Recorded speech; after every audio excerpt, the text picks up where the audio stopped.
아들, 네? 이 신발 뭐냐 이거? 구찌요. 이거 진짜냐? 네. 이거 얼마짜린데? 110만 원이요. 와, 뭐 이렇게 비싸? 와, 근데 이게 구찌야? 네. 그럼 이렇게 하면 뭐 읽어야 돼? 구독. 구독. 구독.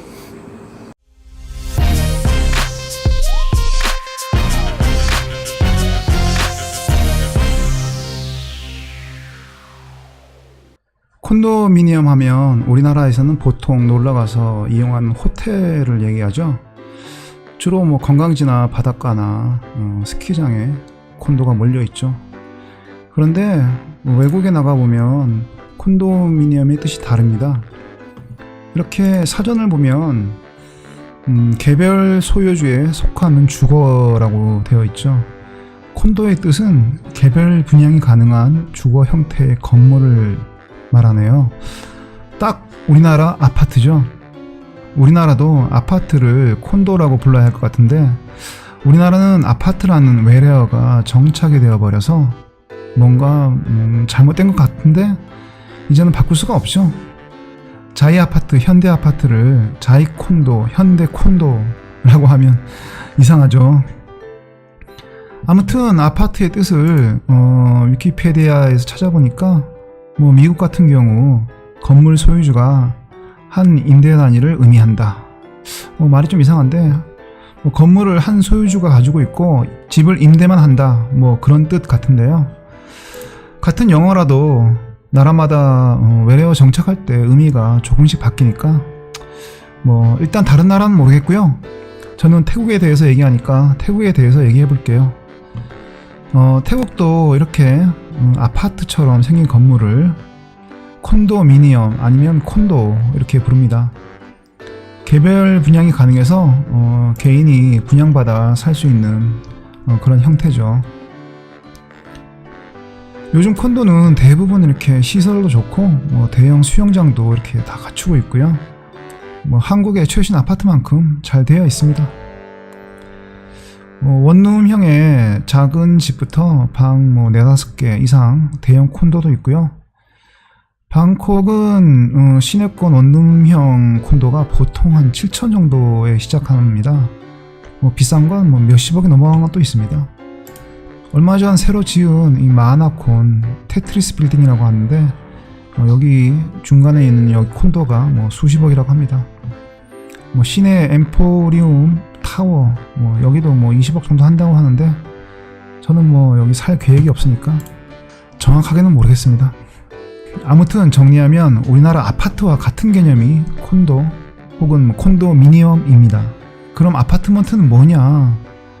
태국에서 아파트먼트의 개념은 건물 전체를 한 사람이나 한 회사가 소유하고 있고 방을 렌트만 해주는 형태를 아파트먼트라고 부릅니다. 딱 우리나라의 원룸 개념이죠. 이렇게 생겼습니다. 이렇게 생겼고요. 이런 건물도 아파트먼트라고 부르는데요. 만약에 이런 건물도 개별 분양이 가능한 형태라면 콘도라고 불리우기도 합니다. 콘도는 몇 층 이상, 아파트먼트는 몇 층 이하 이런 개념이 아니고요. 개별 분양이 되냐 아니면 한 소유주가 렌트만 하냐 이것으로 나눕니다. 하지만 요즘 이런 건물까지 콘도라고 부르지는 않고요. 그래도 브랜드 네임이 있는 룸피니 파크 같은 이런 큰 규모의 건물을 통상적으로 콘도라고 부릅니다.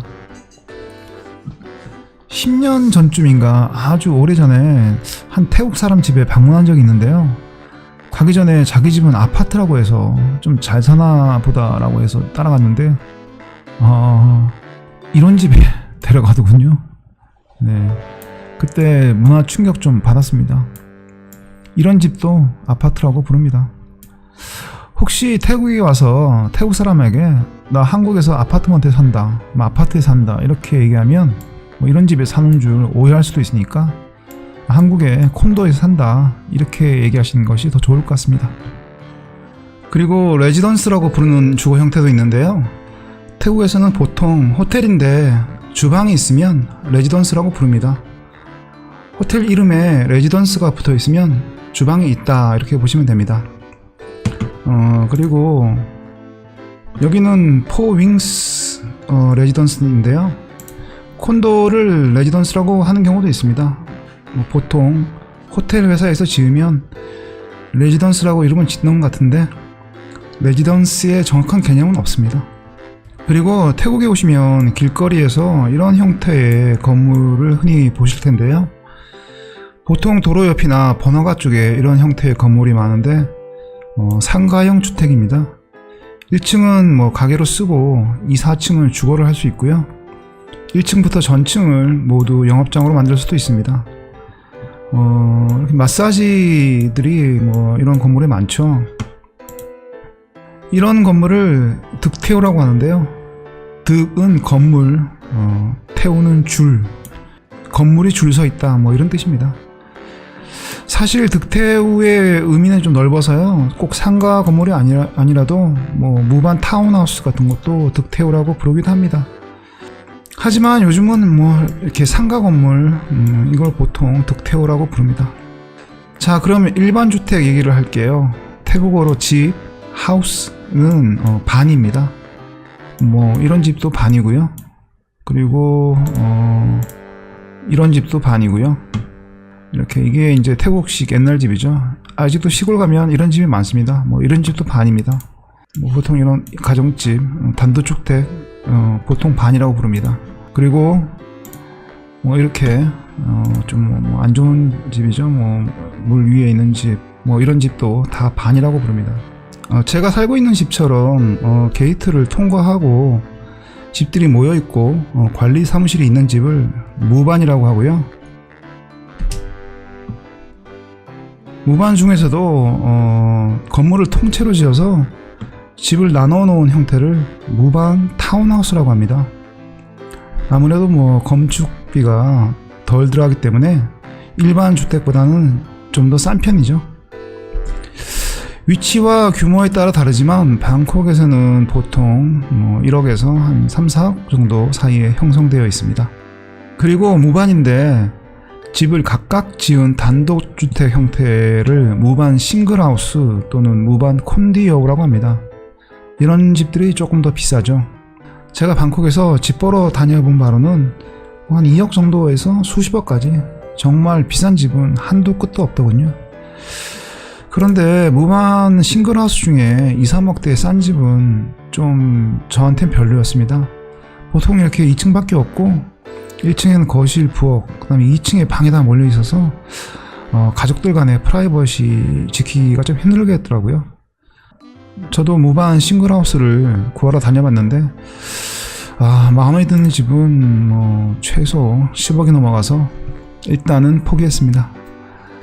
여기까지 태국 주택 형태와 이름과 개념을 말씀드렸습니다. 여행으로 오시든 거주하러 오시든 혹시 모르셨던 분들은 상식으로 알아두시면 좋을 것 같습니다.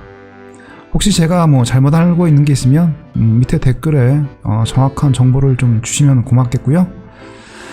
도움이 되셨으면 구독과 좋아요 부탁드립니다. 감사합니다.